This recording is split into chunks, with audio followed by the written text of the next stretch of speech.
buenas tardes. Hoy, martes 20 de agosto del año 2024, voy a dar inicio a esta charla, esta conversación con amigos de Radiografía del Imperialismo Británico número 76.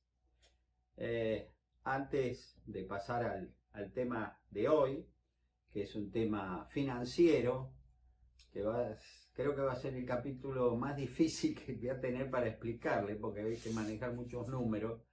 Trataré de ser lo más claro que se pueda. Pero lo tengo que iniciar con una noticia del viejo reino, la Gran Bretaña. Hace unas charlas yo le comenté la gran inmigración musulmana que está recibiendo el Reino Unido, de la Gran Bretaña, motivos por uno de los cuales se fueron del Brexit, porque estaban alarmados por la cantidad de gente de creencias mahometanas que estaban ingresando al país. Bueno, el otro día, en un confuso hecho que todavía no se sabe bien cómo fue, o si verdaderamente una persona de esa creencia religiosa lo hizo, fueron asesinados a cuchillazos tres chicas, tres jovencitas, tres nenas. Y bueno, se dijo que fue un inmigrante musulmán. Digo que el tema todavía no ha sido esclarecido, hay una gran confusión, pero solo el murmullo de que fue uno de esos inmigrantes provocó una ola de disturbios terribles en Inglaterra, y demostrando una gran xenofobia. Grupos de ingleses blancos, protestantes, como ellos con orgullo se reconocen. Bueno, atacaron a todo tipo de inmigrantes, una especie de hotel que había para los recién llegados, lo vandalizaron, parte lo prendieron fuego. Y esto llevó a que un hombre que tiene grandes conocimientos y es multimillonario, no sé si no es el hombre más rico del mundo, Elon Musk, dijo que Gran Bretaña se encamina hacia una guerra civil, a una guerra religiosa, a una guerra civil. Así que bueno, fíjense qué noticias que tienen. Parece que están trasladando tropas de un lugar ocupado para mí, como es Irlanda del Norte, a Inglaterra, porque la cosa verdaderamente está muy complicada. Las guerras de la religión son de las peores cosas que ha tenido la humanidad. Hubo una guerra en Europa entre protestantes y católicos en lo que hoy sería Alemania, la moderna Alemania, que se desarrolló entre 1618 y 1648. Y de ahí el nombre, porque duró 3 décadas, se llama la Guerra de los 30 años, que seguramente muchos de ustedes recordarán de haberla estudiado en el secundario, en el colegio secundario. Así que bueno, esa es la noticia que tengo del viejo reino, que ocupa sin ningún derecho nuestras Islas Malvinas, Georgias y Sangui del Sur. Y bueno, quizá su expansión territorial por diversas partes del mundo ahora se les está dando vuelta como un boomerang, porque esos inmigrantes, les guste o no les guste a los blancos puros, me hace acordar la teoría racista del asesino Adolfo Hitler, cuando hablaba de la raza aria, ¿no? Bueno, ellos en el fondo creen eso. Ya en su momento lo voy a explicar, pero como introducción les digo que las cosas la cuestión está muy delicada, muy delicada. Bueno, hoy voy a tratar, antes de dar inicio a lo que fue la guerra contra el Imperio de Brasil, a la parte económica, cómo se va a financiar todo este conflicto, y cómo, de nuestra parte, ¿no? Y cómo nos afectó tremendamente Y atrás de todo esto, entre bambalinas, siempre los ingleses, los británicos. En el capítulo 59 del tomo quinto de Radiografía del Imperialismo Británico, el capítulo que hoy voy a tratar es una brillante maniobra de leonina especulación financiera británica que marcó por décadas nuestra dependencia. Es increíble, pero esto pasó. Cuando ustedes recordarán, cuando estalla la Revolución de Mayo, yo esto lo conté en el tomo 3 de la obra, de los 7 tomos, el virrey del Perú ocupó la región del Alto Perú, lo que hoy sería la República de Bolivia. Y fundamentalmente al hacerlo perdimos la ciudad de Potosí con su Cerro de Plata, cuya importancia radicaba en que ahí se acuñaba la moneda. Por eso nosotros enviamos 3 expediciones allá, al Alto Perú, que fueron siempre derrotadas, ya lo expliqué, por la altura, nuestros caballos no rendían, y así fue que perdimos las más importantes derrotas de la Guerra de la Independencia, la tuvimos allá, en el Alto Perú. Huaki, Vilcapugio, Ayohuma, Sipe, Venta y Medio, Puente del Marqués, todas derrotas. ¿Por qué? Porque nuestra caballería, que era el arma mortal para triunfar frente a los españoles, allá no funcionaba porque nuestros caballos pobres se morían por el esfuerzo, no estaban acostumbrados a la altura.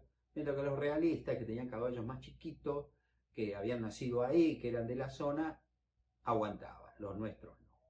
Al perder el Alto Perú, se cortó el flujo de llegada de dinero metálico, era lo único que existía en 1810, y cuando luego de finalizar la Guerra de la Independencia, en una jugada que no fue lo mejor, ya lo expliqué, bueno, se inventa la llamada República de Bolívar, luego Bolivia, y nosotros perdimos definitivamente esa región y nos quedamos sin oro y sin plata, fundamentalmente para acuñar moneda. Por eso, en 1822, con todo lo que yo he contado de la angustia que sufrió la provincia de Buenos Aires luego de la derrota de Cepeda, 1 de febrero de 1820, la situación era verdaderamente caótica. No teníamos dinero, estábamos viviendo del trueque, no teníamos salida. Entonces, los especuladores comerciantes británicos, que se han beneficiado mucho de toda esta situación, se presentaron ante el gobernador Martín Rodríguez, que para mí fue un hombre muy decente, muy bueno, pero también debo reconocer muy inocente. Y le dijo, mire, podríamos hacer esto, bla, bla, bla, podríamos crear un banco. ¿Un banco? Sí. Por supuesto que estos hombres primero convencieron a 2 anglófilos que compraron también la idea. Uno era superministro de Martín Rodríguez, Bernardino Rivadavia, y el otro su ministro de Hacienda, Manuel J. García, de quien ya les anticipo fue el gran traidor que tuvo la República Argentina. Bueno, la cuestión que lo convence a Martín Rodríguez de las bondades de crear el Banco de Buenos Aires, que no era más que un banco de descuentos que seguramente iba a solucionar el problema, entre comillas, de la falta de numerario, la falta de moneda. ¿Y cómo? Bueno, emitiendo billetes, un papel moneda, que decía, este billete vale porque el Banco de Buenos Aires lo respalda con oro que tiene en su tesoro. Más o menos, sintéticamente, esa era la idea, ¿no? Entonces, con la ayuda de los comerciantes británicos que gentilmente se ofrecen a redactar el estatuto del banco. Ustedes recordarán que hay un dicho que dice, para demostrar la ingenuidad de algunos, es para cuidar un gallinero, poner a un zorro a vigilar el gallinero. Bueno, el zorro era Made in England. Fue así. El martes 20 de marzo de 1822 se elige al directorio del banco. Voy a leer sus nombres. Juan José de Anchorena, primo hermano de Juan Manuel de Rosas, Félix Castro, Juan Fernández Molina, Sebastián Lezica, Miguel Riglos, Juan Pedro Aguirre, muy bien, todos argentinos, más los británicos, Diego Brittain, Roberto Montgomery y Guillermo Cartwright. Todos estos habían formado parte o seguían formando parte del espionaje británico, que por lo menos en mis investigaciones yo he detectado. Lo único que ellos pedían que el Banco de Buenos Aires fuera único. Nosotros tenemos que ser únicos. Cuando ellos se presentan en la sala de representantes, el diputado Manuel Moreno, hermano de Mariano Moreno, que había estado en 1810, ante la muerte de su hermano en alta mar, por apendicitis, les recuerdo, él estuvo allá un par de años y digamos que los conoció. Se dio cuenta de lo que eran los británicos. Entonces, este hombre no le pareció bien que el banco fuera único. ¿Por qué único? Y dijo que esa exclusividad que querían, por supuesto, los inversores ingleses, los comerciantes británicos para crear el banco, perjudicaba al público, privándole tal vez de la fundación de otros bancos que serían rivales, entre comillas, con este que se quería fundar, y también lo iba a controlar, ¿no es cierto? Porque la competencia, digamos, iba a ser buena. Le contestó muy airado Bernardino Rivadavia, en ese momento era, pero un anglófilo declarado, ¿no? Diciendo: la restricción del proyecto de tener un solo banco no impedirá la creación de otros bancos cuando fuesen necesarios. Nunca. Solo que estos nacerían y dependerían del principal, como sucedía en Londres, donde existían muchos bancos erigidos por el primero. Aquí como allí se experimentaría una ventaja sensible. Lejos de contrariar sus fines o de caer en emulación peligrosa, convergerían a la prosperidad y estabilidad común. Diciéndole: mire, en principio va a ser único, después va a haber otros, pero en definitiva nunca iba a haber otro, nunca. Esta simplicidad y liviandad del pensamiento de Bernardino Rivadavia a mí verdaderamente me asombra, sinceramente me asombra. La cuestión que se presenta en la sala representante, como ya he dicho, el proyecto de creación del Banco de la Provincia, y es aprobado, pero a tambor batiente. El capital inicial del banco fueron 1 millón de pesos fuertes, es decir, moneda metálica, ¿no?, que la gente tenía ahorrada, ¿no?, acá en Buenos Aires, emitiéndose 1000 acciones que valían 1000 pesos fuertes cada uno. Por ese dinero que va al tesoro se emiten 1000 acciones, como serían 1000 billetes. Se mandan a imprimir a Londres 13.000 billetes y el resto se hizo en Buenos Aires. Inició sus acciones, abrió al público, digamos, el Banco de Buenos Aires en septiembre de 1822, en la Manzana de las Luces, en la calle Perú 272. Ahí empezó a operar el Banco de Buenos Aires. ¿Quiénes fueron sus principales accionistas? Vicente López y Planes, Bernardino Rivadavia, Manuel José García, Juan Manuel de Rosas, Domingo Belgrano, Juan Florencio Terrada y los británicos Juan y Guillermo Paris Robertson, Guillermo Cartwright, Diego Brittain y Robert Montgomery, que formaban parte del directorio. Como se desata la guerra por el Brasil, se va a generar una terrible inflación, porque nuestros productos no podían salir, o la única forma de salir era a través de los barcos mercantes británicos, que por ser neutrales eran los únicos que podían comerciar con nosotros y traernos lo que nosotros necesitábamos. Se imaginarán cómo fue la operatoria. Nuestros productos, cuero, cebo, astas, los pagaban 2 centavos.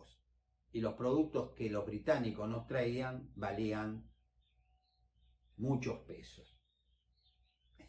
Es así, fue así. El Banco de Buenos Aires, por su accionar, tenía que funcionar como todo banco.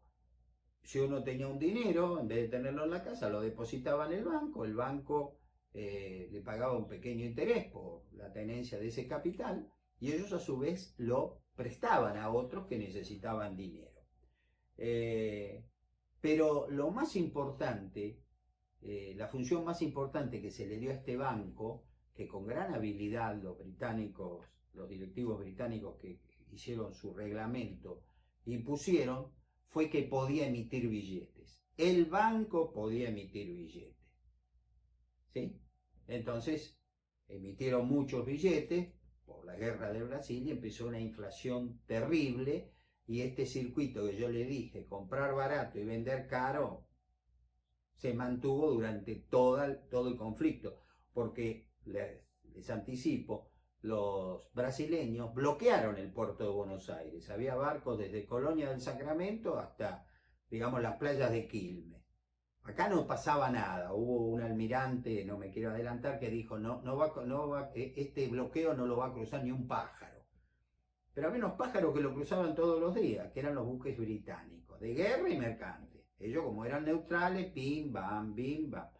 Y la ganancia fue impresionante. El banco emitió acciones, fíjense qué novedoso cuando nace, y las acciones eran anónimas. Hasta ese momento decían, como un pagaré, el banco, bla, bla, le pagará a Juan Pérez, no, le pagará al portador y a la vista. Acciones anónimas.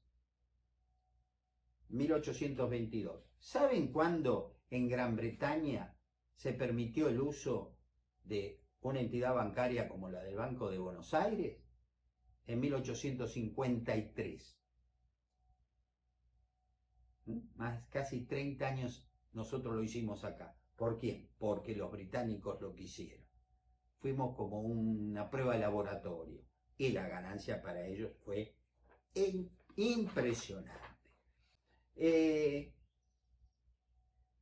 Ellos, como hicieron el estatuto, dominaban la entidad bancaria, y la hicieron tan despiadada que de pronto nos vimos acuciados, ¿no?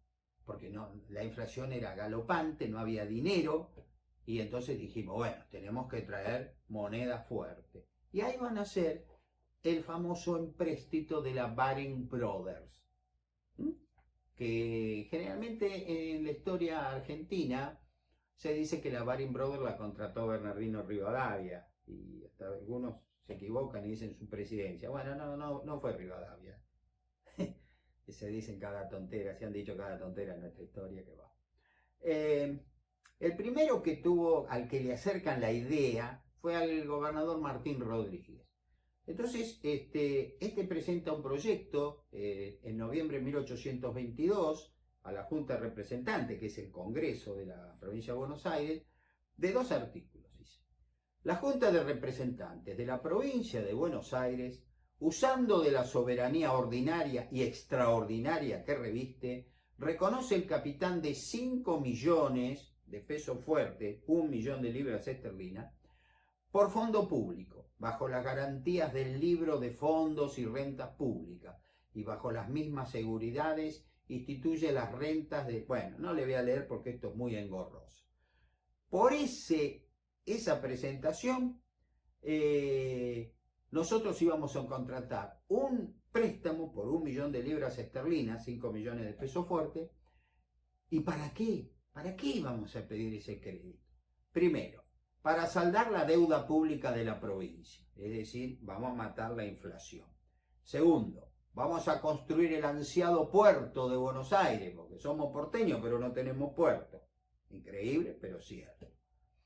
Vamos a instalar el alumbrado público y un servicio de aguas corrientes. ¿Qué tal? En 1822, ¿eh? Todavía estábamos en guerra contra España, les aclaro. Fundaríamos pueblos en las fronteras de contra el indio, es decir, cerca de Chascomús, iríamos avanzando la frontera, algo que se va a hacer 50 años más tarde, más de 50 años, casi 60. Y otros pueblos sobre la costa, cerca de la capital también, y en la Patagonia. O sea, maravilloso lo que íbamos a hacer, con 1 millón de libras esterlinas. Vamos a hablar en plata fuerte. La guerra contra el Brasil, esto se fue por los caños. ¿Quién investigó esto? ¿Quién descubrió verdaderamente cómo fue el meollo de la cuestión? Un gran argentino, un gran historiador, un hombre al que yo he leído con verdadera admiración por su patriotismo, por la seriedad con la que investigó, que no fue otro que el ingeniero Raúl Scalabrini Ortiz. Raúl Scalabrini Ortiz demostró que este préstamo verdaderamente fue una jugarreta, como que la hubiera ejecutado un mago. Un mago. Nada por aquí, nada por allá, y nosotros perdimos. Perdimos y perdimos en toda la cuenta. Porque cuando se da este préstamo, en 1824, nosotros vamos a terminar de pagarlo en el año 1904. Tuvimos 80 años pagando el empréstito de la Baring Brothers. Y como decía el amigo Ripley, es verdad, aunque usted no lo crea. ¿Qué garantía se dio para que nos dieran ese dinero los británicos, la Baring Brothers? Pues las tierras, las rentas de la provincia, todos los bienes, pero fundamentalmente las tierras. Entonces las tierras de la provincia, las tierras fiscales, no se podían vender. Entonces Rivadavia, como adelantado de aquello, dijo, bueno, la podemos dar en renta, ¿no? Arrendarla a los ganaderos. Y así se puso en vigencia algo que se llamó enfiteusis, que ahora nada más voy a nombrar al galope, como ya que estamos hablando de ganado, de caballo, porque lo voy a explicar cuando hable de la presidencia de Rivadavia y de la vida de Juan Manuel de Rosas, que se va a beneficiar mucho con la enfiteusis. Se arrendaba grandes extensiones de tierra por un pequeño canon que generalmente no se pagaba. O sea que a la larga todo esto terminó siendo una gran estafa.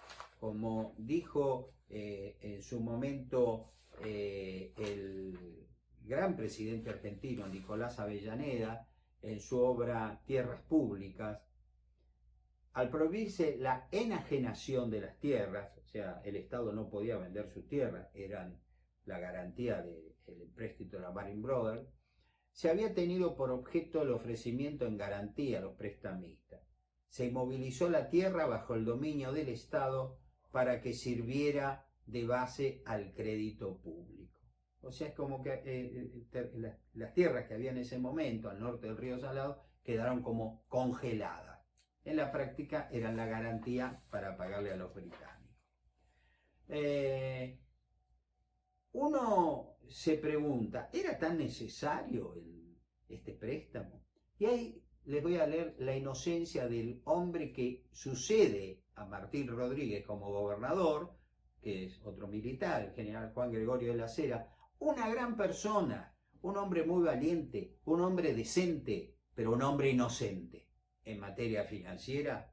Fíjense lo que dijo.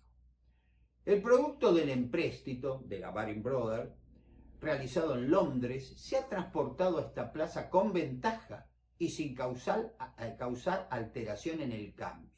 ¿Qué tal? El gobierno espera que las obras del puerto, a que era destinado principalmente, podrán realizarse por sociedades particulares y con sus propios capitales. O sea, pedimos un préstamo supuestamente para hacer el puerto, pero el gobierno piensa que lo pueden hacer empresas privadas con sus capitales, ¿no?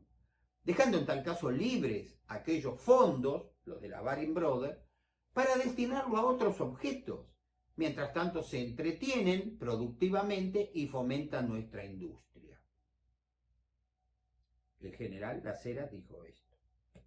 La pregunta que yo me hago, y si acá había gente con el dinero suficiente para construir el puerto, por ejemplo, ¿para qué pedimos el préstamo?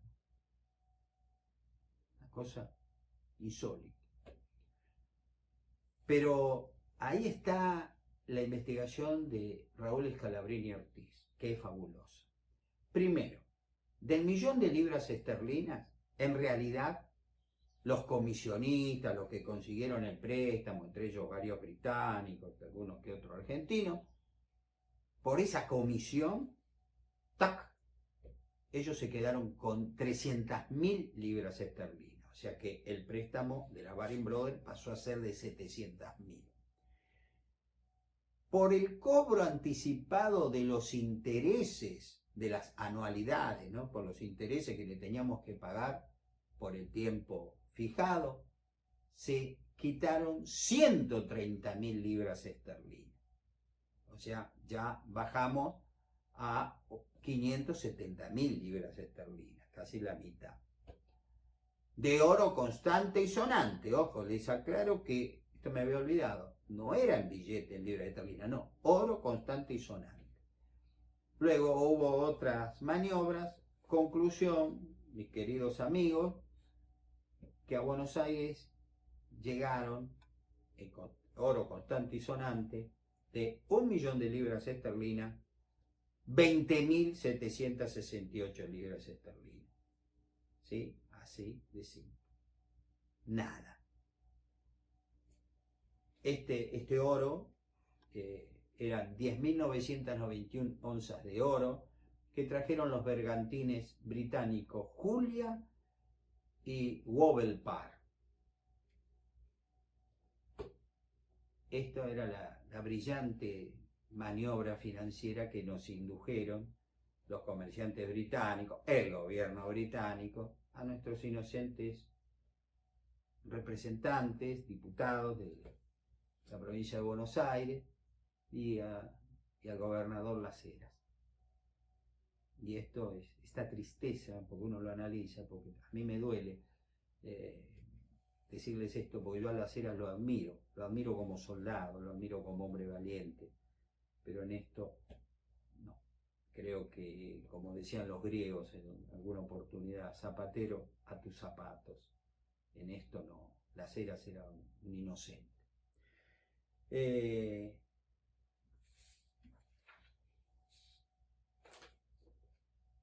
Les repito, nosotros, la nación argentina, cuando nos organizamos en 1860,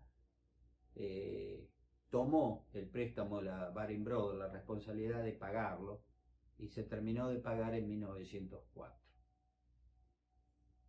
80 años pagándole jugosos dividendos por prácticamente la nada misma. Pero a su vez esto va, este fracaso, porque se pidió el empréstito de la Baring Brothers para tener riqueza, para hacer el puerto, dar el alumbrado público y una locura. Todavía estábamos en guerra contra España. Comentario. Va a ser que el Banco de Buenos Aires esté quebrado. Entonces los británicos que lo dominaban dijeron, bueno, este banco no funcionó, tenemos que crear otro banco. Un banco más ambicioso, el Banco Nacional de las Provincias del Río de la Plata, tomándolo como base a las acreencias que tenía el Banco de Buenos Aires. Y así fue como se trabajó contra viento y marea. Los comerciantes y los inversores británicos otra vez se ofrecieron gentilmente, porque eran hombres que conocían la materia económica, los nuestros no entendían cómo era el cuento, y la verdad que nos hicieron un cuento. Porque ellos, demostrando que estaban acá para hacer algo importante durante mucho tiempo. Uno de los genios, de los geniecillos siniestros de la jugarreta, fue nada más ni nada menos que el escocés Guillermo Paris Robertson. Alguna vez lo nombramos. ¿Usted se acuerda que cuando el general San Martín estaba a pocas horas de iniciar el combate de San Lorenzo, encontraron en una posta cercana al convento, en un carruaje, a un señor? Que los granaderos, ¿usted quién es? No, tranquilo, yo soy amigo, qué sé yo. ¿Quién es usted? Soy Guillermo Paris Robertson. En 1813 fue testigo del combate de San Lorenzo. En 1824 va a formar parte de la jugarreta económica. Qué casualidad, ¿no? En fin, cada uno de ustedes sacará sus conclusiones. Se emiten acciones. Y todo pareció ser de una seriedad fantástica, porque nuestro gobierno, la provincia de Buenos Aires, puso 3 millones de pesos fuertes. El capital del nuevo banco iban a ser 10 millones.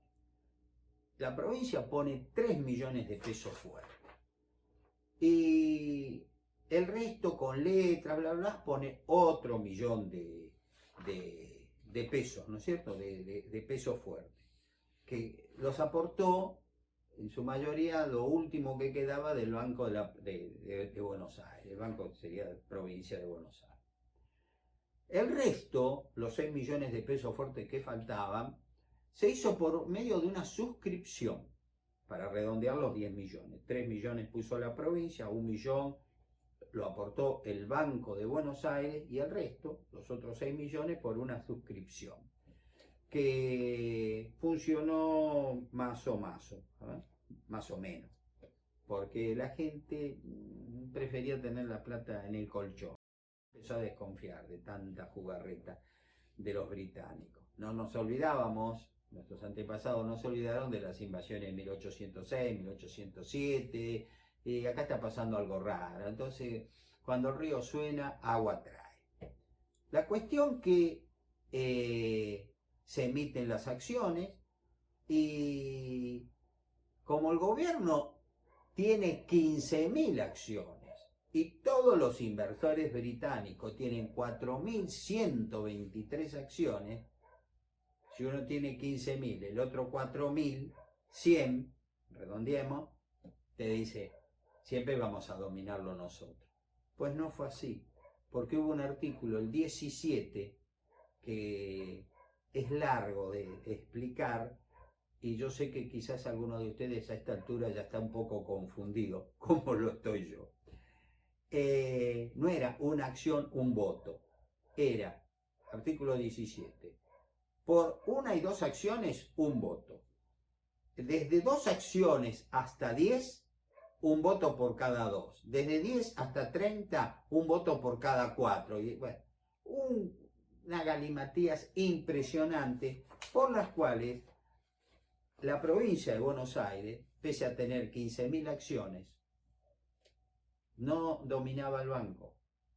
Lo dominaban los británicos, porque con este jueguito de que tantas acciones tenés tantos votos, tantas acciones tenés tantos votos, porque nosotros éramos uno solo, la provincia, y estos eran diferentes accionistas. No se los puedo explicar en tan breve tiempo, porque esto hay que leerlo. Las personas que adquieran la obra lo van a poder leer, lo van a poder analizar con un papel y un lápiz, y van a tener que decir con dolor, qué brillante jugarreta. Nosotros quedamos con la tierra pública imposibilitada de venderla, porque era la garantía de la Baring Brothers, y por el Banco de las Provincias Unidas del Río de la Plata, literalmente fundidos. Más, cuando se declara la guerra contra Brasil, que es el otro movimiento que los británicos van a hacer, porque acuérdense que esto es una cuestión como si fuera un reloj, ¿no? Se mueve una perillita y esa va moviendo un engranaje y este otro. Bueno, la dominación económica y financiera la habían logrado los británicos, con una habilidad, un cinismo y una actitud tan despiadada hacia nuestra tierra que verdaderamente es tristísimo ver cómo caímos en la emboscada. Mucha gente, fíjense que hubo personas que van a tener una creencia en el futuro, ya la venían teniendo, unitaria, federal, tenemos a Rivadavia y junto a él tenemos a Juan Manuel de Rosas, y todos cayeron en la emboscada. Esto demuestra que una vez más hay que ser muy prudente y que el cuento ese de el escorpión al cual salva un elefante y que al final lo termina picando y mata al elefante y va a morir también el escorpión, cuando el elefante le preguntó ¿por qué me picaste? Ahora vamos a morir ahogados los dos porque estaban tratando de escaparse de una inundación, y la respuesta del escorpión es porque es mi naturaleza. Esta es la naturaleza del imperialismo, ser despiadado en los territorios, en los países que ellos actúan. No tienen piedad, no tienen piedad. Mis queridos amigos, sé que esto quizá lo tengan que ver 2 veces, no se enojen conmigo, esta es la historia. Traté de explicar lo más simple que he podido un tema tan difícil, tan arduo de entender. Lo que viene ahora va a ser más fácil, pero vuelta a vuelta me voy a referir a todas estas maniobras financieras y quizás en el transcurso de diferentes charlas ustedes logren comprenderlo. Bien, como siempre han sido muy amables, les deseo lo mejor y bueno, nos veremos el martes 27 de agosto en la charla número 77. Muchísimas gracias por su atención.